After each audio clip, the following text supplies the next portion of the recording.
Welcome to Eastlake. I'm Dr. Karen Fling, and this is Snow White. And joining us here today is Dr. Jennifer Ramirez.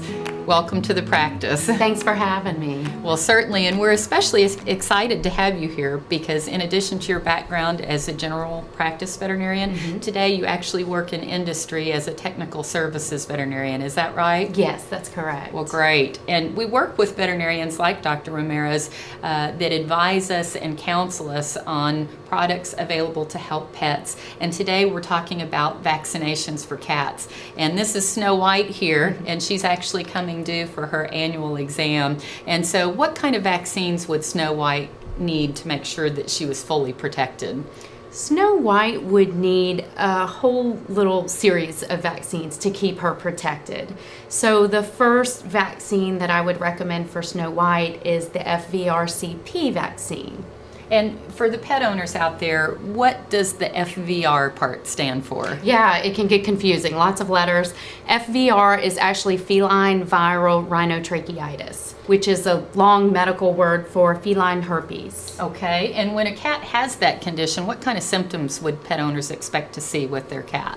Yeah, if Snow White were to get that, she would get a lot of upper respiratory signs like goopy eyes, maybe a lot of sneezing, crusty nose. Yeah, Right. Definitely. And cats that have that don't feel well. Oh no, they feel awful. Now, Awful. I heard a statistic recently that as many as 90% or more of cats have actually been exposed to the feline viral rhinotracheitis or herpes virus. Are those statistics true, and is this something really that cat owners need to be worried about? Yeah, definitely, because those are high numbers, 90, 95%, and this is something that's preventable. So through a vaccine. Immunization, we can keep kitties safe from this. Exactly. Wonderful. Exactly.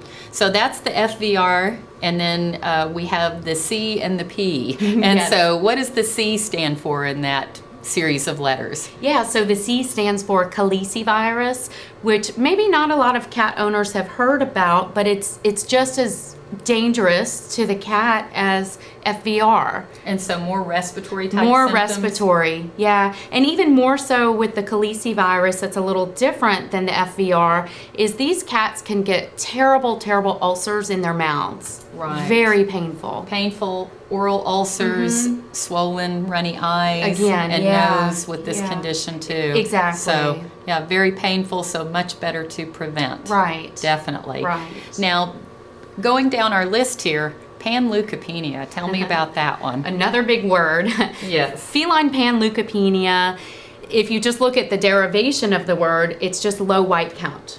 And so for those dog owners who also have cats, it's similar to a dog parvovirus. It just means that these cats get really sick in their GI tracts. They might not eat, they might vomit, they might have diarrhea, run a fever, just So really a variety sick. of symptoms, and then an inability due to that low white count to fight the infection. Yeah, exactly. Okay. Exactly. Yeah, well, much better to prevent. Yeah.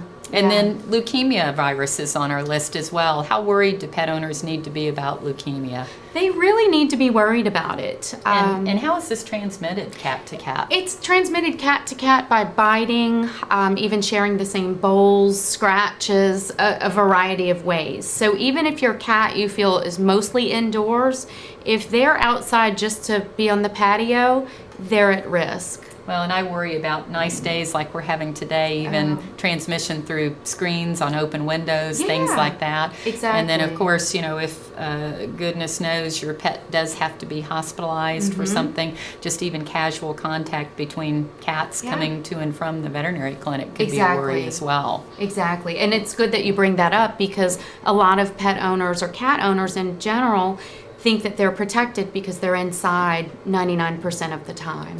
Well, and it's that 1% that I worry about, and even the kitties that are indoors, like mine, are all indoor kitties, but occasionally we've had one slip out accidentally, especially when the weather's nice. Yes. And so I always worry that there could even be that occasional exposure outside where there'd be a worry here. Right.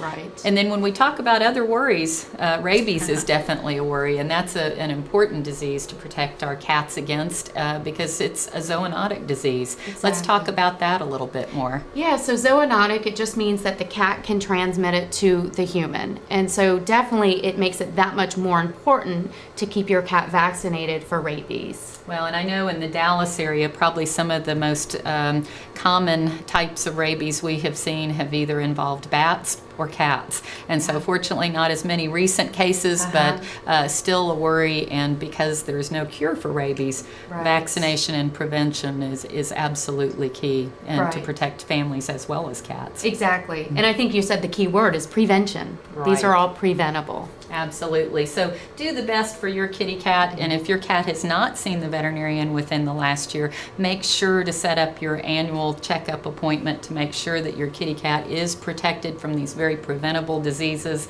And as always, if you do have questions about your cat's health, please call us here at Eastlake. We're here to help.